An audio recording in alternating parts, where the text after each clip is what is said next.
You can survive a 900-day Mars mission and return to Earth healthy, but the galactic cosmic radiation you absorbed on the surface and during transit plants DNA mutations that won't become detectable cancers until 10 to 15 years after you land, long after the parades and book tours are over. Mars has no magnetic field to shield you. Every day you spend there, high-energy particles tear through your body at nearly the speed of light, shredding DNA in ways that won't kill you immediately, but will trigger tumors a decade later. You step off the return capsule. Cameras flash. You're a hero. 10 years pass. You're at a routine checkup. The doctor finds a shadow on your lung X-ray. Biopsy confirms aggressive cancer, stage 3. The oncologist asks if you've ever been exposed to radiation. You pause. Mars. 900 days of cosmic rays with no protection. The doctor nods slowly. That would explain it. You survived the mission. Mars is killing you anyway. It just took 10 years to finish the job. The problem starts the moment you leave Earth's magnetic field. Our planet acts like a giant invisible shield, deflecting most of the dangerous particles streaming through space. Mars lost its magnetic field billions of years ago when its core cooled. Without this protection, you're naked against the universe. On the Martian surface, you absorb nearly double Earth's background radiation every single day. During the 6-month trip there and back through deep space, the dose triples. You're flying through an invisible storm of iron nuclei, titanium atoms, and high-energy protons. Each one punches through your spacecraft walls like they're made of paper. A complete Mars mission, 180 days traveling each way plus 500 days on the surface, exposes you to roughly double NASA's lifetime career limit for astronauts. That limit was designed to keep your excess cancer risk below 3%. A single Mars trip nearly doubles that threshold. But here's the trap. The total dose isn't the real danger. It's the type of radiation. Back on Earth, we mostly worry about X-rays and gamma rays, electromagnetic radiation that damages cells it hits. Galactic cosmic rays are different. They're heavy ions traveling at nearly light speed. When an iron nucleus tears through your cell, it doesn't just damage that one cell. It sends chemical signals to dozens of surrounding healthy cells, triggering mutations in bystander cells that weren't even directly struck. One particle hit causes multiple cancerous mutations. Studies show this mechanism increases cancer risk 2 to 4 times higher than conventional radiation models predicted. You'd think radiation sickness happens immediately during the mission. Nausea, burns, hair loss, classic symptoms you'd notice right away. You'd think shielding the spacecraft walls would protect you. You'd think if you survived the trip without symptoms, you're fine. All catastrophically wrong. Acute radiation sickness requires massive doses delivered rapidly, hours or days.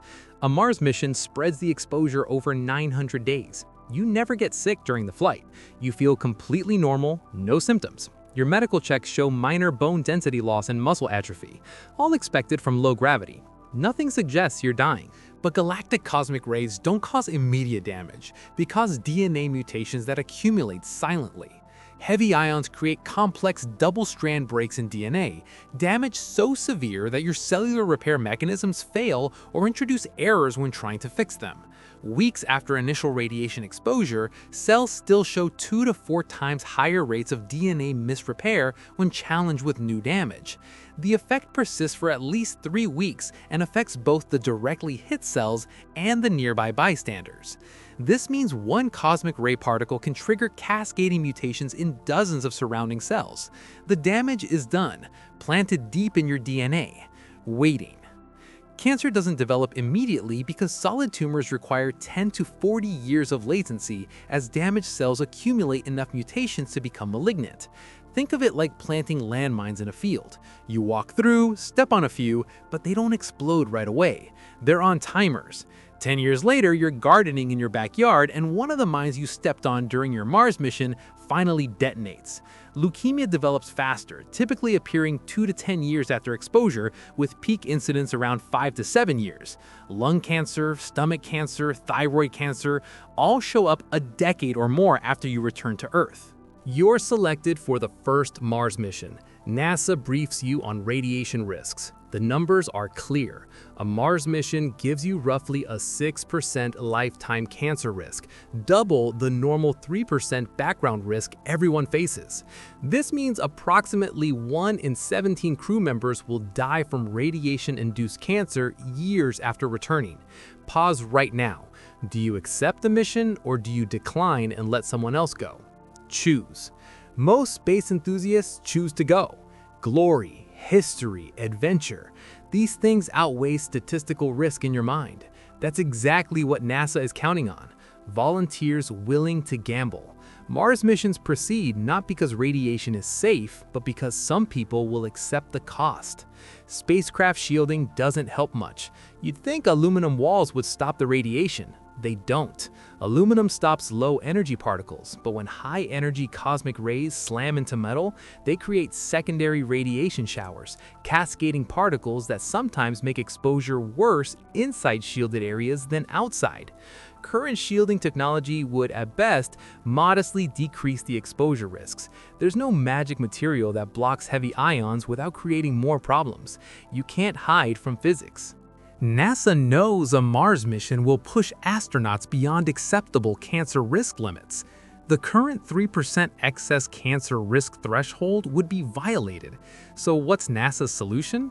They're considering changing the limits, not because the radiation got safer, not because they invented better shielding, because Mars missions are deemed worth the human cost. The proposed career limit of 600 millisieverts, which a single Mars mission nearly doubles, was chosen specifically to match the tolerance of the most vulnerable group, 35-year-old women. This ensures equal opportunity to die from radiation-induced cancer, regardless of gender or age. Read that again. It's not a solution. It's acceptance that Mars astronauts are volunteering for delayed death. There isn't a real solution yet. Faster propulsion reduces transit time and cuts total dose, but you still spend 500 days on the Martian surface absorbing radiation with no escape. Underground habitats provide shielding, but you can't conduct surface exploration from underground. You came to Mars to walk on it, to study it, to be there. Every hour on the surface is another dose. Pharmaceutical countermeasures, drugs that enhance DNA repair or reduce oxidative stress, are in early research stages, unproven, especially unproven for heavy ion radiation, which behaves differently than anything we've tested on Earth. First Mars crew returns safely. 17 astronauts. Medical exams are clean. Years pass. 10 years after landing, the first astronaut is diagnosed with aggressive lung cancer, fast spreading. 2 years later, a second crew member develops leukemia. 5 years after that, a third gets stomach cancer. The pattern emerges. Studies predict roughly 1 in 17 Mars astronauts will develop fatal radiation-induced cancer. Do the math. 17 astronauts divided by a 1 in 17 risk ratio equals 1 expected death. Calculate it yourself. How many crew members are statistically expected to die from mission-related cancer within 20 years of return? 1. Not maybe, statistically expected. And it's worse than one clean death. Some astronauts will develop multiple cancers. Some will survive. The distribution isn't even. You won't know who for 10 to 15 years. The radiation damage is already done. You're just waiting to see which cells turn malignant first. The astronauts who survive Mars will be celebrated as heroes when they return. Parades, medals, book deals, interviews. They'll tell stories about red sunsets over Olympus Mons and dust storms that lasted weeks. 10 years later, when the cancers start appearing, the public won't connect it to the mission. Cancer is common. Everyone knows someone with cancer. Why would this be different? But the astronauts will know. They'll watch crew members die one by one and realize Mars killed them slowly across a decade, using radiation damage that accumulated silently during every single day they spent on the surface or in transit. They survived the mission, they just didn't survive the aftermath. The grim irony: Mars didn't kill you with a catastrophic explosion or a failed life support system. Those are dramatic, immediate, the kind of deaths we plan for. Mars killed you with physics. Invisible particles traveling at nearly light speed, punching holes in your DNA, one cell at a time, over 900 days. You felt nothing. You saw nothing. By the time you landed back on Earth, the damage was done. The cancer was already growing. Too small to detect, too slow to notice. Mars is patient, your cells are not. 10 years feels like safety. It's just latency. You're a NASA administrator. You have to decide whether to approve Mars missions, despite knowing astronauts face double normal cancer risk. Option A, launch the missions, change safety limits to make it legal, accept casualties as the cost of exploration. Option B, delay Mars missions until shielding or medical countermeasures reduce cancer risk to acceptable levels, which could take decades or might never happen. What do you choose? There's no right answer. Either choice has profound consequences. Option A means astronauts die, but humanity reaches Mars. Option B means astronauts stay safe, but Mars missions stall indefinitely, maybe forever. NASA chose option A. In real life, the missions will proceed, the limits will change, the astronauts will go, and some of them will die a decade later from cancers that trace back to 900 days they spent doing exactly what they dreamed of doing. What's the real cost of deep space exploration? How much cancer risk is acceptable for a Mars mission? Can humans survive long-duration missions outside Earth's magnetic field protection? Or does galactic cosmic radiation impose a biological limit we can't engineer around? This isn't speculation. NASA's own studies confirm Mars missions will push astronauts beyond current safety limits. The radiation physics doesn't change. Heavy ion cosmic rays will continue to damage DNA and trigger bystander mutations no matter what limits we write on paper. The question isn't if Mars astronauts will develop higher cancer rates, it's how many will die from radiation-induced cancers years after they return, and whether we as a society accept that cost. The first Mars crew will be volunteers, gambling with delayed death. Some will win the genetic lottery, some will lose. The odds are known. Roughly 1 in 17 develops fatal radiation-induced cancer. Mars keeps score. Physics always wins.